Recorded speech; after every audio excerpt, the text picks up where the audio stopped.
Okay, let's unpack this. Let's do it. We are dedicating this deep dive to Bank of America, and we're going to be wading through some pretty dense figures from their 4Q25 and full year 2025 financial results. Right. So our mission here is to kind of filter out the corporate spin, distill the essential KPIs, and really understand the actual strategic drivers behind their success, and of course, check the health of their risk profile for you. And we shouldn't bury the lead here. When you look at the whole year, 2025, BOFI was just a powerhouse. A powerhouse is a good word for it. Yeah. They delivered total net income over $30 billion. $30.5 billion to be exact. That's a very respectable 13% increase, year over And year. for shareholders. Well, maybe more telling for them. Their diluted earnings per share, their EPS, it grew even faster, rose by 19% for the full year, landing at $3.81. That level of bottom line growth, it definitely gets your attention. I mean, the CEO, Brian Moynihan, he sounded incredibly confident in his outlook. Oh, absolutely. He's projecting resilience in consumers and businesses, and he explicitly said he expects economic growth to continue right through 2026. Well, and that confidence, it really stems from the consistency of their execution right down to the quarter. Okay, so let's look at the quarter then. The fourth quarter itself, 4Q25, saw net income come in at $7.6 billion. That pushed the quarterly EPS up to 98 cents. Which is an 18% jump from the year before. Exactly. And total revenue for the quarter, after interest expense, was $28.4 billion, which is a solid 7% increase year over year. That's the rock-solid foundation for his outlook. That sets the table perfectly. So a 7% revenue jump in the quarter. Let's get into the mechanics of that. I mean, what were the core financial levers that were really powering that growth? It was diversified, which is a great sign of health. It shows they're not just relying on, a single macro trend. Right. Total revenue is primarily driven by three things: net interest income NII, higher asset management fees, and a really strong sales and trading performance. Okay, so let's focus on NII for a moment.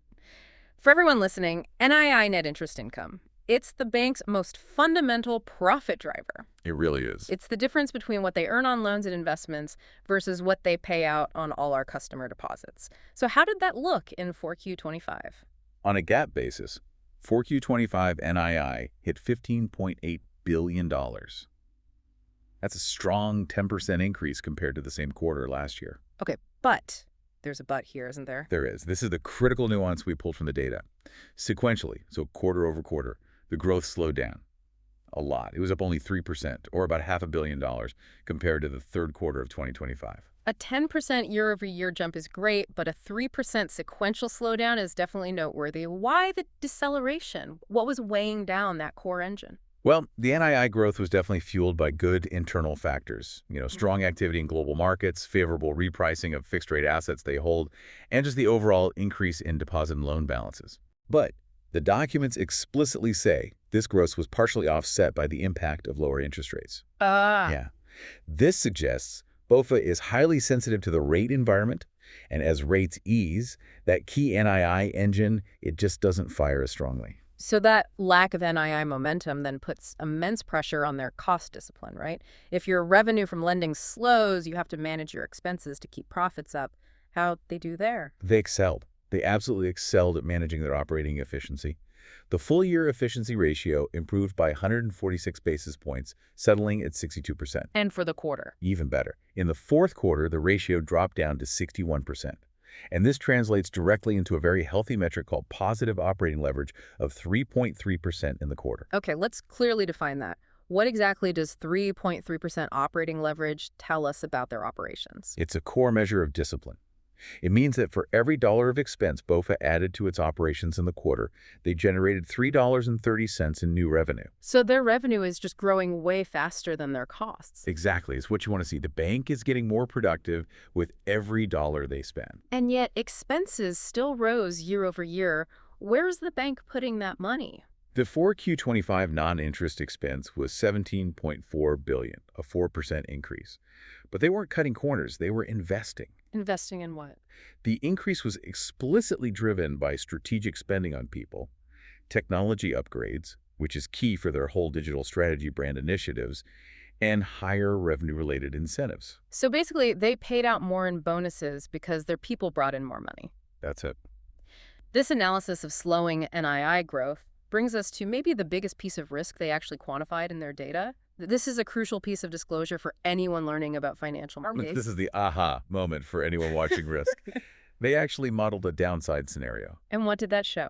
They said if there's a 100 basis point parallel shift below the December 31st, 2025 forward interest rate yield curve, BOFA estimates that would reduce their net interest income by a substantial $2 billion over the next 12 months. A $2 billion hit. That's massive. Is that a realistic scenario, or is this just worst case disclosure? It's primarily standard risk management disclosure, but the sheer size of the number makes it important.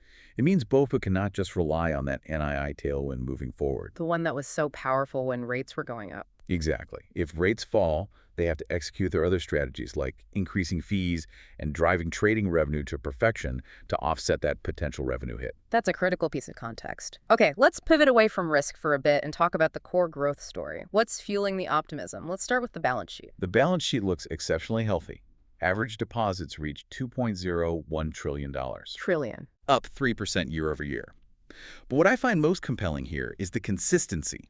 This marks the 10th consecutive quarter of sequential deposit growth. 10 quarters in a row. That says a lot about client loyalty. It says everything. It's high-quality, sticky, low-cost funding. And they are certainly putting that robust capital to work. Average loans and leases grew significantly to $1.17 trillion, up 8% year over year. With growth across every single business segment, it signals really broad-based strength. Wow. And underpinning all of this liquidity, their global liquidity sources averaged a robust $975 billion. This operational strength translated directly into rewards for shareholders. How much did they return? $8.4 billion. That's $2.1 billion in common dividends and a very substantial $6.3 billion in share repurchases. That is a serious commitment to capital return. And how did those buybacks impact the per-share metrics for investors? The impact was significant. Book value per common share rose 8% to $38.44. And even better, the tangible book value per common share, which is a cleaner metric because it strips out intangible assets like goodwill, climbed 9% to $28.73. So the buybacks really amplified the effect of the profitable year. Clearly providing a meaningful boost. Now that we have the overall financials, let's drill down. Where did BOFA generate that growth? Segment by segment. Where's the true organic momentum living? Let's start with consumer banking. Consumer banking remains a powerhouse. It delivered net income of $3.3 billion on $11.2 billion in revenue, up 5%. But the real story there isn't just the revenue number, is it? No, it's about enduring relationships. In 2025, BOFA added approximately 680,000 net new checking accounts. And that's part of a long-running trend. An astounding one. That marks 28 consecutive quarters of net growth in that metric, 7 straight years. You have to remember, a checking account is usually the stickiest, lowest-cost source of funding for a bank. To achieve that kind of continuous net growth is a remarkable sign of market traction. And that consistent acquisition success must be tied to their massive push into digital platforms. It's the operational link, absolutely. The data shows it clearly. They have 41.4 million active mobile banking users. And what about sales? 69% of their total sales are now digitally enabled. The digital pipeline is clearly working, letting them manage higher client volume with lower operating costs. And on top of that, consumer investment assets grew to $599 billion, up 16%. They are absolutely deepening those relationships. Okay, moving upmarket to global wealth and investment management, GWIM. This is Merrill and the private bank. Right, where the focus shifts from NII to fee generation. Yeah. GWIM saw net income of $1.4 billion on $6.6 billion in revenue, which was up a strong 10%. And that was fee-based. Highly fee-based. Asset management fees climbed 13%. This was driven by two things: rising market valuations and impressive AUM flows.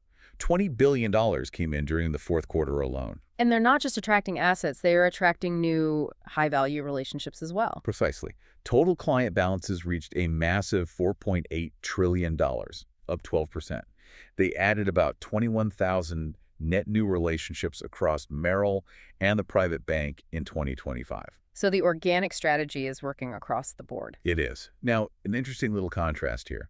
While loans in this segment grew 12%, average deposits in GWIM actually saw a slight decrease of 2%. That's interesting. Could suggest wealthy clients were moving cash into higher yielding assets or something. A point to flag. Let's shift to global banking. Global banking delivered $2.1 billion in net income. Their corporate strength is just evident in their deposit base, with average deposits growing 13% to $656 billion. A critical source of stable funding. Absolutely. And what about investment banking fees? That's often a bellwether of corporate activity. Investment banking fees for the whole corporation were $1.7 billion, up just a modest 1%. The M&A market was still pretty cautious during that period. But they held their own. They did. BofA maintained its competitive strength, securing the #3 investment banking fee ranking for the full year 2025. Okay, finally, global markets. The trading floor. Often seen as the biggest volatility generator, but they delivered $1 billion in net income. This segment's performance is where the consistent execution story really shines. Sales and trading revenue reached $4.5 billion, up 10% year over year. But there's more to it than that, right? Oh yeah. The truly remarkable detail is their record of 15 consecutive quarters of year-over-year sales and trading revenue growth. 15 quarters. So they have successfully navigated the entire rate cycle from near zero to high interest rates without a dip in trading activity. It suggests deep expertise, a highly resilient platform, and just consistent client engagement no matter what the market is doing. Any standout there? Equities revenue in particular was the standout. Grew 23% to $2 billion, which often signals high client confidence and active market participation. That wraps up the revenue drivers. Now, we have to shift gears completely to the risk side of the equation. Asset quality, risk management, are there any cracks showing? Overall, the credit trend was surprisingly robust. Total net charge-offs, so the debts the bank decided they won't recover, were $1.3 billion. And which way was that trending? Down. It declined both sequentially, down $80 million from the third quarter, and year over year. The consolidated NCO ratio improved to 0.44%. What about the provision for credit losses? The money they set aside for future losses? That was flat sequentially at $1.3 billion. Yeah. We did see a subtle shift, though. They moved from a net reserve release of $72 million in the third quarter to a small net reserve build of $21 million in the fourth. So they're being a little cautious, adding a tiny bit more buffer just in case. That's how I read it. Cautious, but not alarmed. Okay, let's break down the NCO data between commercial and consumer. That often reveals the true health of the economy. Let's start with commercial. Commercial NCOs decreased significantly to $295 million. And what drove that? Primarily lower commercial real estate office losses. That is the sigh of relief heard across the market. I mean, CRE, especially office space, has been a major point of anxiety. The fact BofA saw lower losses there is huge. It's a definite positive signal. Now, for the consumer side, consumer NCOs showed a slight sequential increase to $992 million, which reflects typical seasonal effects like holiday spending. But the credit card charge-off rate actually showed a marginal improvement. It fell slightly to 3.4%.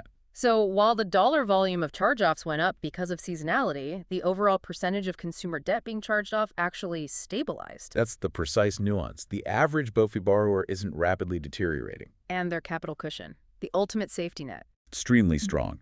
Their CET1 capital, their highest quality capital buffer, remained at $201 billion. Their standardized CET1 ratio stood at 11.4%. Well above the minimum. Well above. They're very prepared for potential future headwinds. So what does this all mean for you? BofA showed very strong bottom-line growth in FY25, powered by disciplined internal factors, the excellent efficiency, cost management, and most importantly, consistent client acquisition. And that's stabilizing credit quality in commercial real estate, which is a major positive market indicator. It really is. But the central strategic takeaway is BofA's deliberate, organic growth strategy acting as a powerful internal hedge. The foundation of their profitability wasn't some macro tailwind from interest rates. We saw that slowing. It was what they built themselves. Exactly. It was the continuous addition of deep, sticky client relationships. The 28 quarters of checking account growth, the 15 quarters of trading revenue growth, this continuous influx of client business acts as a vital long-term defense. Yet that successful internal strategy runs headfirst into that massive quantified external threat. BOFA's own statements highlight risks like geopolitical instability, inflation, regulatory changes, and they clearly said a downward rate swing could cost them $2 billion.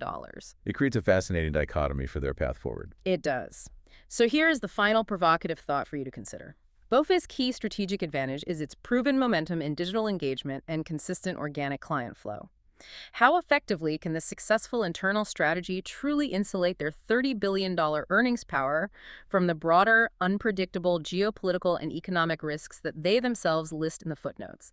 Does a disciplined, digitally driven banking model truly provide the ultimate resilience in a turbulent world? Something to mull over until our next deep dive.